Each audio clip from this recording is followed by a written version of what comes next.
Hi, everyone. My name is Catherine. I'm a dietitian with Health Partners Plans, and thank you so much for joining today. This is Cooking with HPP, and we're going to be making a really healthy, delicious recipe that you can make for yourself, for your family, and have it ready to go. Prior to dinner time when I know things can get really hectic. So we're going to be making a turkey enchilada casserole. I'm going to walk you through the whole process. It's a little bit of a lengthy process when we get to the baking part, not super labor intensive, but we'll kind of breeze through that part together, and then we'll show you what the finished product will be. So for the turkey enchilada casserole, I'll walk through what we're going to be using. That way you can kind of have an idea of what you need to have on hand. We'll get you the recipe as well. That way you can have that to look at yourself while you're trying to make it. So the first thing we're going to need is some olive oil. So I'm going to be using extra virgin olive oil. And if you have a different oil, that's totally fine. I recommend using a fat that's liquid at room temp instead of solid, like a butter or margarine. You're going to get a little bit more heart healthy benefits from an oil. We're going to be doing a lean ground turkey. So this is 96% lean. If you don't have access to the 96, you can do a different percentage. It is always better to do on the leaner side if you can, just to avoid having a lot of extra fat thrown in. And for our veggies, very important part from a dietitian's perspective. I'll put my knife down. You're going to be doing some chopped onion, some chopped bell pepper, and also some garlic. So I've got that ready and prepped. And then on the hand side, we're going to be doing black beans. No salt added is usually best, or lower sodium. We'll go through that together a little bit later on. Salsa, as well as tomato sauce. You can choose whichever brand or kind of flavors you like for those. It's really your preference. And then once we get to the casserole part, we're going to be using some corn taco shells as well as cheese. We'll talk about some toppings that you can put on there too. But to get started, since like I said, we have a few steps involved, I'm going to get my burner fired up. I'm using a kind of deeper skillet to cook with today. That's just to contain all of the ingredients that we need to have in there. So I'm going to get that put on. I'm setting my burner to medium. So if your burners are numbered, I have it at a 5. And this is a gas stove, so the way you cook may be a little bit different depending on if you have gas or electric, but try to do like a medium high heat just to kind of get everything melding together well. I'm going to put my olive oil in just to coat the pan. The recipe calls for about a tablespoon.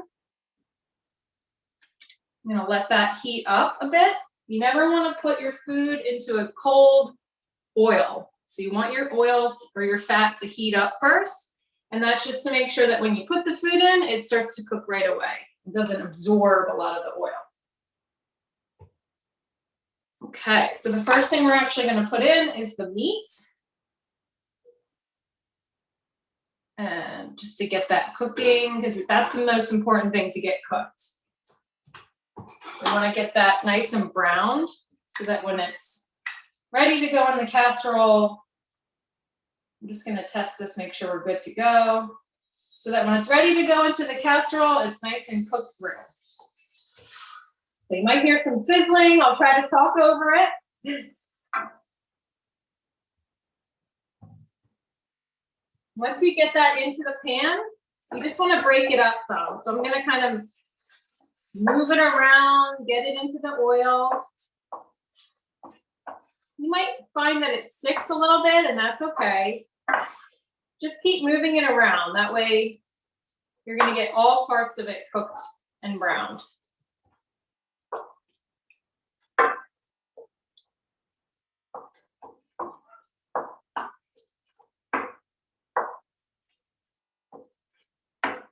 All right.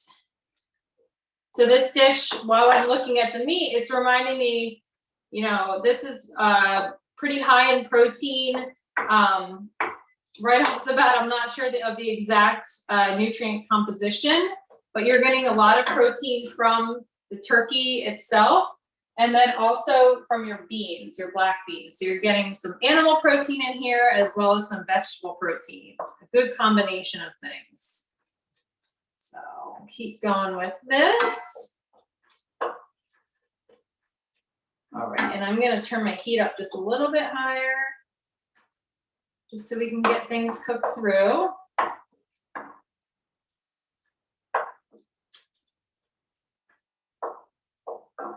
Okay. Let that sit for just a little bit because it needs some time. So we'll talk about the beans. Like I said, we're going to do a no salt added bean. They also, sometimes it'll say like low sodium or reduced sodium. The reason that it's better to go that way is just because a lot of canned products do tend to contain a higher amount of sodium. You may have heard that before. But a good way to kind of double check the amount of sodium is by looking at the nutrition facts label. And then checking out the percent daily value. So you'll see sodium and then all the way to the right, a percentage. Anything 5% or less is considered low sodium. Anything 20% or more is considered high. So you definitely want to go closer to the 5, try to get as low as you can. If that means, checking out a different brand or a different version of that same brand, using that nutrition facts label can help you there. Okay, so this is starting to brown up a little bit. I like what I'm seeing. All right. Let that go a little bit more. Another thing that you can do with any kind of canned vegetable products, canned beans, is you can dump out the liquid. So we definitely want to dump out the liquid for this anyway, just because it'll be too wet if we put it in. But another thing that's helpful with that is just, you're going to kind of get rid of a lot of that excess sodium that's in the liquid itself. So we'll dump the liquid in a colander. Don't just dump it in the sink. That'll throw out your whole product. We'll dump it through a colander, let that drain out, and then I'm actually going to rinse with water too. That's just going to get rid of some more of that excess sodium. So we'll get to work on that while the meat's browning up. Give that some time. I'm just going to dump these in here, drain out the liquid, and I'll do both cans. We're doing two 15.5-ounce cans for this. So a good amount of beans. And then, like I said, I'm just going to rinse this. So you'll hear the water.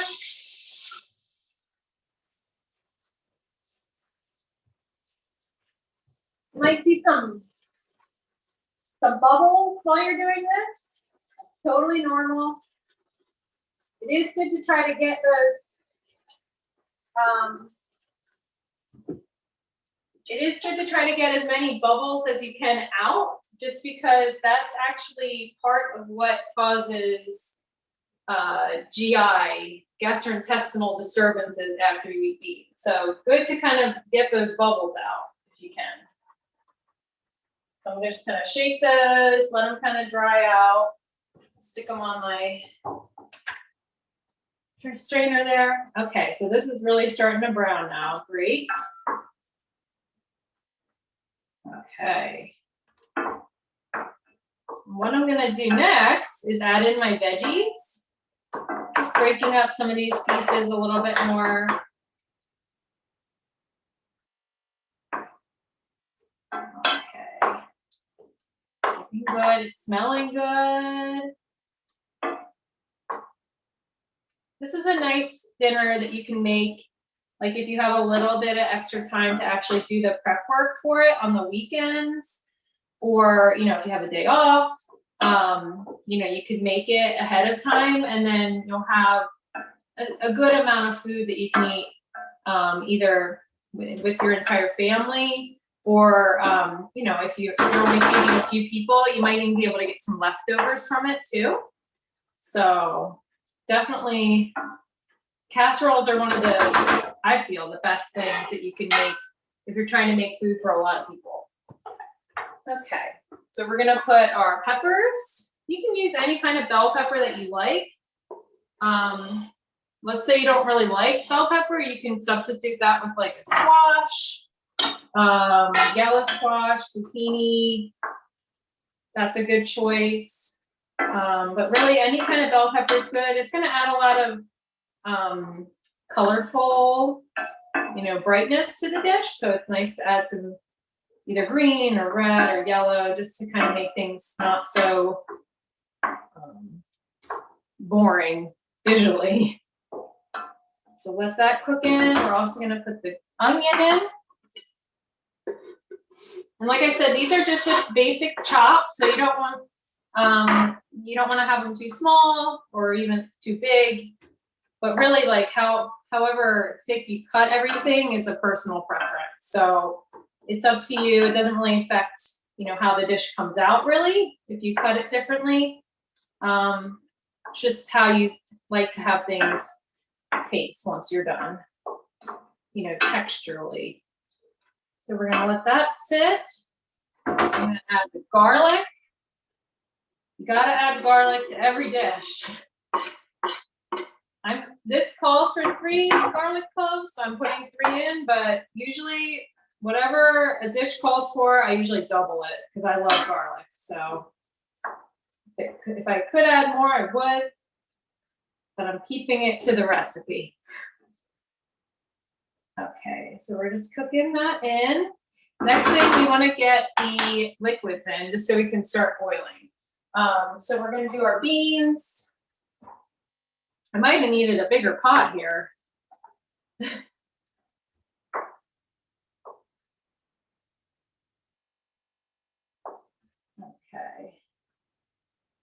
Just kind of incorporate all that. And then we need the salsa and the tomato sauce. So let's hope this fits in here. I think we should be just about there.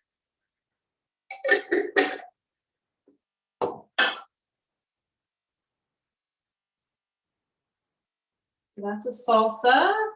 I just used a mild salsa, but you can feel free to use spicy if you like. Again, that's a taste preference. Whatever kind of heat you like. When, you know, and the other people that you're making it for, keep them in mind too.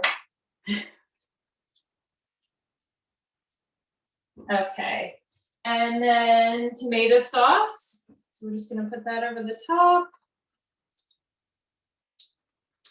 All right. And then for seasoning this, we're gonna do some cumin. And I have garlic powder. You can also put onion powder in. If you like it even spicier, you could throw some cayenne in. Just be careful, you know, with how much you're doing if you're not used to having a lot of spicy stuff. But those are some, you know, other ideas for seasonings if you'd like to mix it up a little bit. So we're just gonna let this kind of simmer. So everything gets mixed together. And I'll put my seasonings on. So I have cumin and I have my garlic powder. And the garlic powder just gives it a little bit more of a garlicky kick. Garlic powder tends to be a little bit more, packs like a bigger punch with the garlic taste. So I'm just gonna use a small amount there. And that would, and you know, in addition to the regular cloves of garlic, that's gonna give it a good flavor. Okay, so we're just gonna let that sit and simmer for a little bit while I get my casserole pan ready. All right. So let me move some things around and I will get my casserole pan prepared. All right, I'm gonna use a paper towel and put a little bit of the olive oil on there just to coat the pan so that it doesn't have anything that sticks too much. You can also use a spray oil, like a cooking oil spray if you have that too. But since I already have the olive oil out, this is easiest. So I'm just gonna do a light coating on the whole thing.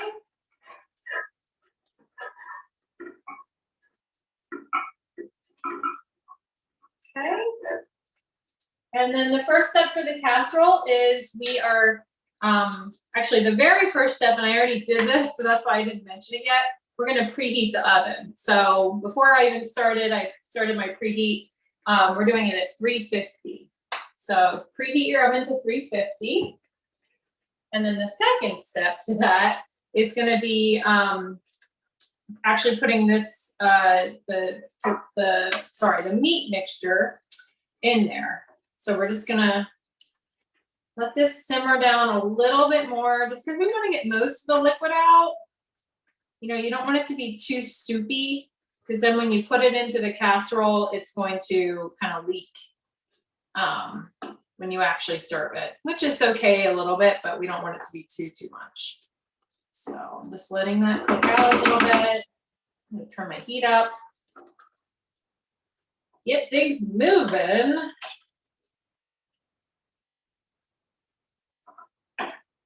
Okay. And then while that's going, I'll show you what we're using for the tortillas. So I'm using corn tortillas. If you'd like flour, that can also work. I like the taste of the corn a little bit more. But that's, you know, that's also a preference. Lots of preferences involved with cooking.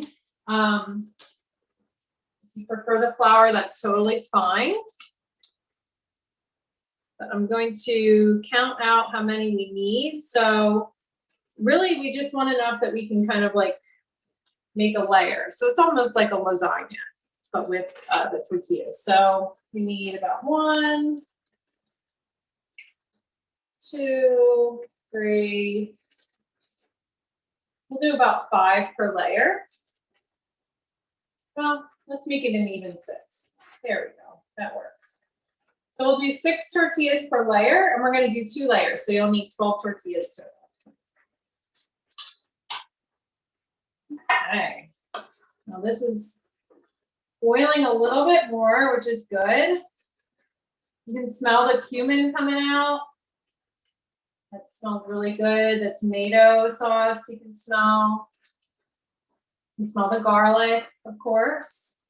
All right, so I'm just going to kind of start working this just so we can move along with the recipe. I'm just going to skim off the top so that we don't get so much of the liquid. So you want to do a layer of the meat mixture on the bottom. That's going to be your base layer.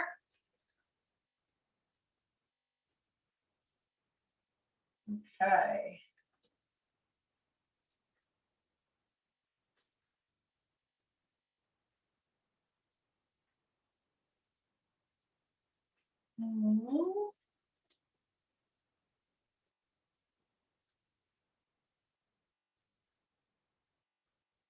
Just want to make sure that you get enough in there to kind of cover the whole pan without seeing any of the bottom.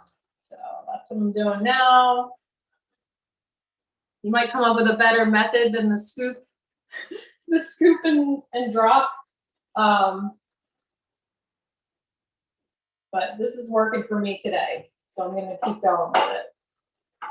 Okay, so that's good. We're going to let the rest of this cook down for the other layers. But I'll show you the first layer so you can get a better visual. You can see the steam coming out. You can't smell it, but it smells pretty good. Okay, so after we put that initial layer on, I'm gonna layer the tortillas on top. So like I said, we'll do 6 per layer. So 1, 2, 3, 4, 5, and then I need an extra one. You didn't think you'd get a counting lesson during this, did you? All right, so 6. There we go. And then after we do this one, we're going to actually do another layer of the sauce. Okay, and this is starting to cook down really well, so I think we should be good. Just needed a little extra time. So I'm just going to scooch it over a little bit closer. And you want to just layer another amount on top.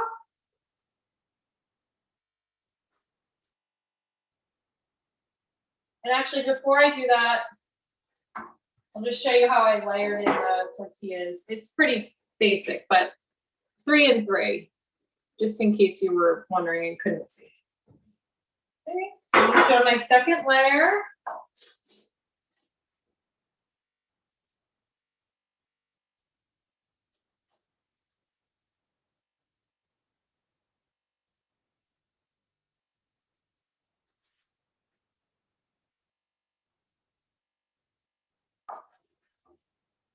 Right.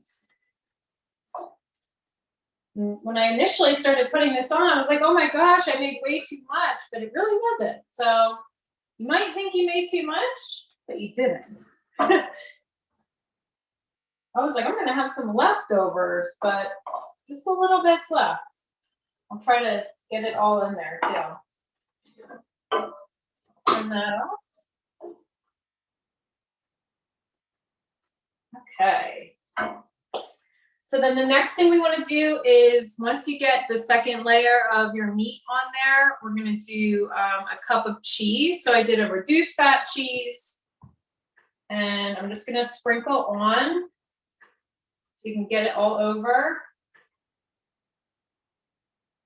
Okay, this is just a cheddar. You could do like, a Mexican style cheese. That could be good too. All right, and then we're going to do one more layer of the tortillas.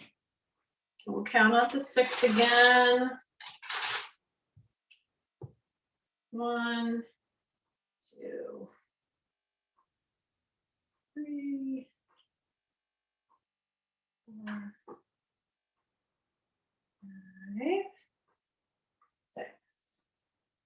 All right, and then I'm going to put one more cup of cheese over the top, just as like a finishing touch. And I'm not even going to measure it out, I'll just sprinkle it right on.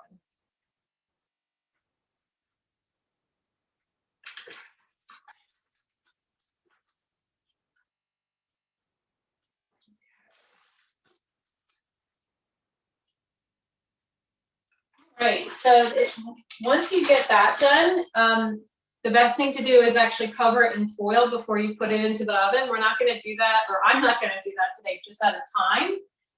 But I'm going to stick it in there just for a little bit, not for the full time, so that you can get a good idea of what it's going to look like once it's done. Okay, we'll let that sit for, the full time would be about 20 minutes, but just in an effort to make sure that you can see it before we're done, I'll pull it out before then. But like I said, this is a really good meal if you're looking for something that you can make ahead of time. You don't have to put too much thought into it. If you have a family and they're like, I'm hungry, what's for dinner? Give me a snack. You can say, okay, dinner's already ready. I already prepared it. Don't worry. So it's definitely a good meal to make ahead. You can have it ready fairly quickly. You just want to, try to remember to reheat it ahead of time. To reheat, you could just wrap it in foil again.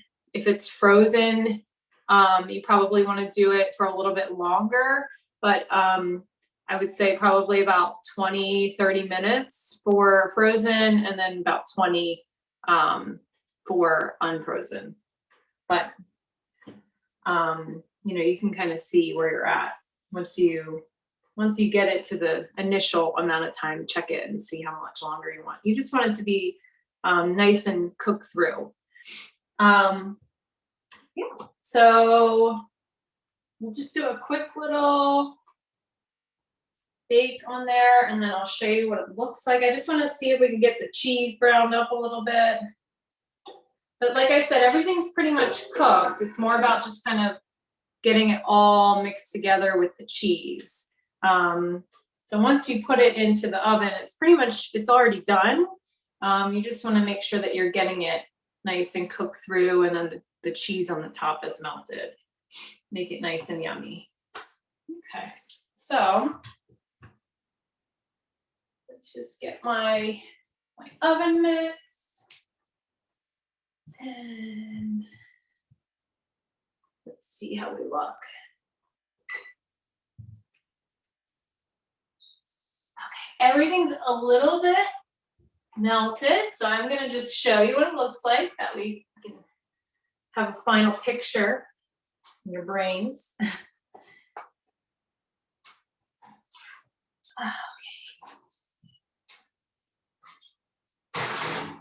Okay, but once you actually cook it for a longer amount of time, those tortillas, you can see on the edges, they're starting to curl a little bit.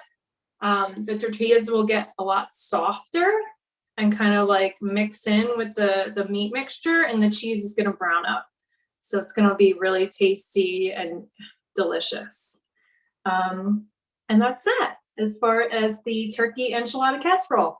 So I hope you enjoy. Thank you so much.